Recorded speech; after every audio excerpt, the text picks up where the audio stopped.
সালে একটা প্রেমে পড়েছিলাম, আর শেষের দিকে 1432 আমি আর একটা প্রেমে পড়েছি। তো ভাবছি এখন 1432টা যে প্রেমে নতুন করে পড়েছি সেটাই পড়ি।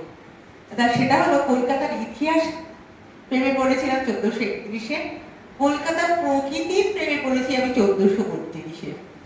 কলকাতার প্রকৃতি, আমি কলকাতা বলবো না, আমি সবাইকে বলছি সল্টলেকের প্রকৃতি যে এত সুন্দর সেটা যদি না কেউ দেখে বিশ্বাস করবে না।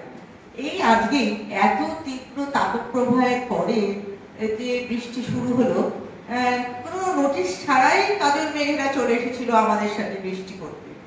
আর গাছগুলো, এই পার্কের গাছগুলো মৃদুমন্দ হাওয়া দিচ্ছিল আর ভাবছিল এই দস্যি বন্ধুগুলোকে নিয়ে মিলিয়ে যাচ্ছে নববর্ষ বৈঠকে।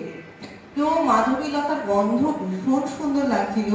তো প্রকৃতি যে কোনো জায়গাতেই সুন্দর।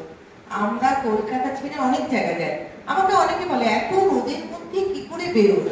বিশ্বাস করুন, তাদের দেখি তারপরের দিন হয় মন্দারমণি, নয় শান্তিনিকেতন বা এরকম ছুটছে। আরে কলকাতায় গরম আছে, কলকাতার বাইরে গরম নেই, এটা হতে পারে? আমরা আসলে আমাদের বাড়ির কাছের জিনিসটাকে সেইভাবে দেখি না।